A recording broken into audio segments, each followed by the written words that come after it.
5, 4, 3, 2, 1, 0.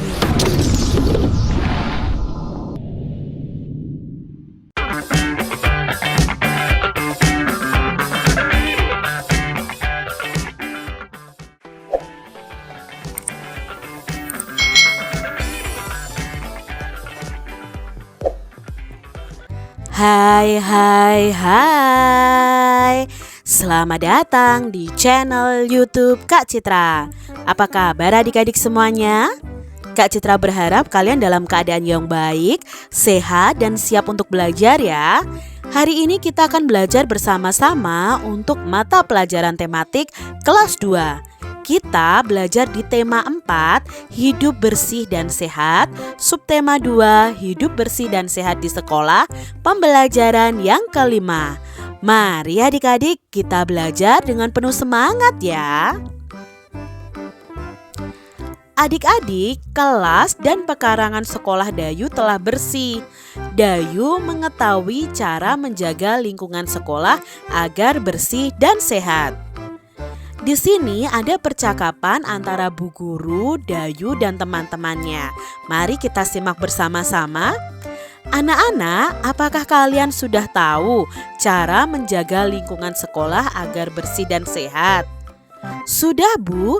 Kita harus membersihkan ruangan kelas dan pekarangan sekolah, Bu. Kamar mandi juga harus dibersihkan, Bu. Bagus, Nak. Jika ingin membersihkan kamar mandi, apa yang kita butuhkan? Kita membutuhkan ember, sikat, air, dan gayung, Bu. Jawab Siti. Baiklah, kita hendaknya selalu membiasakan hidup bersih di sekolah ya, Nak. Pesan Bu Guru. Adik-adik, dalam percakapan ini kita jadi tahu cara menjaga lingkungan sekolah kita agar tetap bersih dan sehat. Dari percakapan ini ada beberapa pertanyaan yang akan kita jawab bersama-sama. Apa isi percakapan Ibu Guru, Dayu, dan teman-teman? Ya, isi percakapannya adalah cara menjaga lingkungan sekolah agar bersih dan sehat. Bagaimana cara menjaga kebersihan lingkungan sekolah? Tentunya dengan membersihkan ruang kelas, pekarangan sekolah, kamar mandi juga harus dibersihkan. Apa saja alat-alat yang dibutuhkan untuk menjaga kebersihan tersebut? Nah, tadi yang dibutuhkan ada ember, sikat, air, dan gayung. Bagaimana pendapatmu dengan isi percakapan Ibu Guru, Dayu, dan teman-teman? Bagaimana pendapat kalian adik-adik? Nah, pendapat Kak Citra, bagus isi percakapan mereka. Kita jadi tahu loh cara menjaga kebersihan sekolah. Jika kamar mandi sekolahmu kotor, apa yang akan kamu lakukan adik-adik? Nah, kalau kamar mandi sekolah kalian kotor, kalian bisa segera membersihkannya atau bisa juga melaporkan kepada petugas kebersihan adik-adik. Alangkah baiknya kalau kalian membantu membersihkannya. Temukan kata yang dibentuk pada tabel dengan makna berikut ini. Nah, di sini ada tabel, lalu ada maknanya. Kita akan cari tahu bersama-sama. Contohnya di sini ada wadah yang diberi tangkai untuk mengambil air. Itu adalah gayung. Nah, ini di sini sudah ketemu ya kata gayung. Yang kedua, tempat air berbentuk tabung. Apa itu tempat air berbentuk tabung?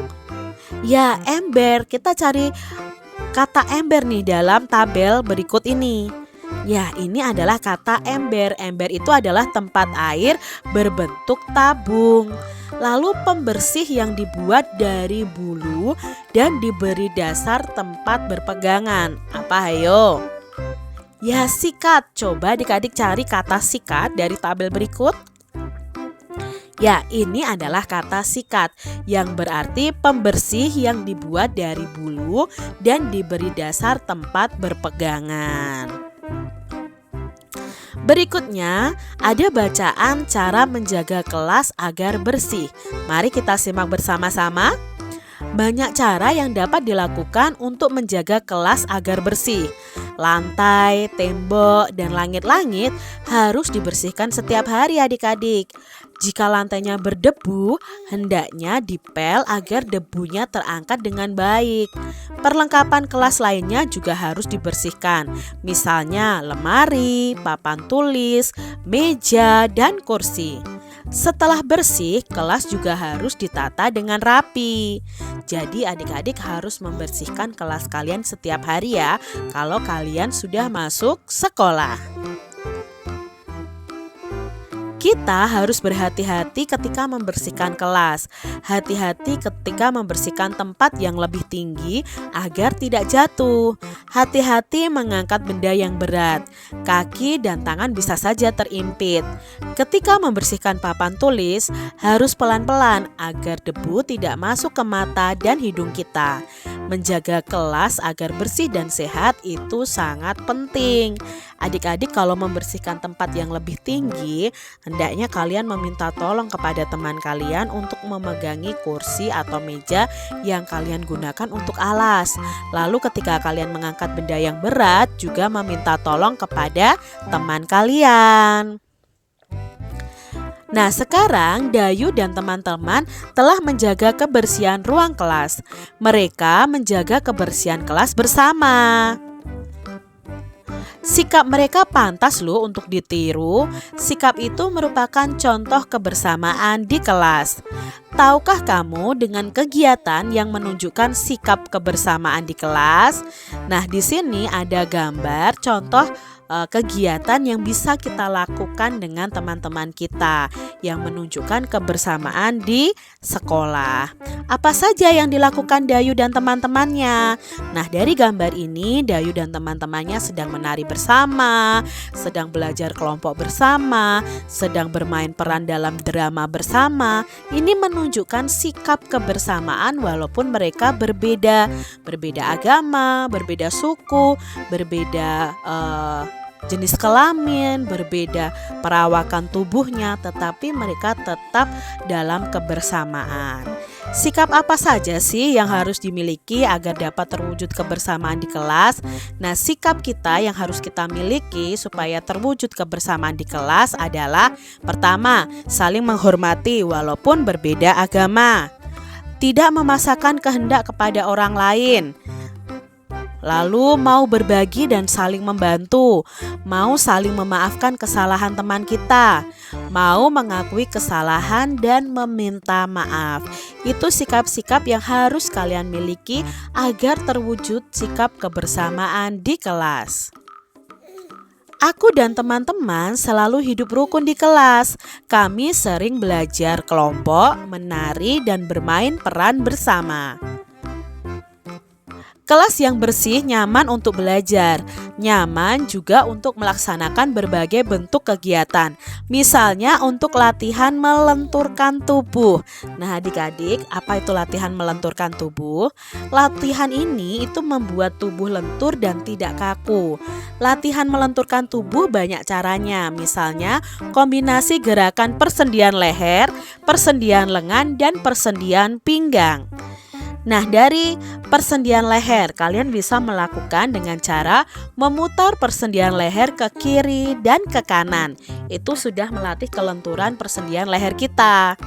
Yang kedua, kalian bisa melakukan kelenturan persendian lengan ya, memutar persendian lengan ke depan dan ke belakang. Lalu berikutnya ada latihan kelenturan persendian pinggang dengan cara membungkukkan badan dan meliukkan badan. Itu merupakan latihan melenturkan tubuh kita. Kalian bisa ya mempraktekannya di rumah kalian masing-masing. Nah, adik-adik, melenturkan tubuh dapat juga dilakukan dengan permainan. Misalnya, meliukkan badan sambil memegang bola. Cara melakukannya, berdirilah tegak dengan kaki rapat. Pegang bola dengan tangan lurus ke atas. Liukkan badan ke kiri dan ke kanan. Gerakan ke kiri dan ke kanan ditahan beberapa detik. Itu tadi cara melakukan olahraga kelenturan badan kita dengan permainan bola. Demikian tadi adik-adik pembahasan kita di tema 4, subtema 2 pembelajaran yang kelima. Semoga video pembelajaran ini bermanfaat ya untuk adik-adik semuanya. Dan sampai jumpa lagi di video pembelajaran Kak Citra selanjutnya. Tuhan memberkati. Jangan lupa tekan tombol subscribe, lalu tekan loncengnya, tekan juga tombol like, lalu share ke media sosial kalian. Jangan lupa untuk ikuti media sosial Kak Citra. Terima kasih.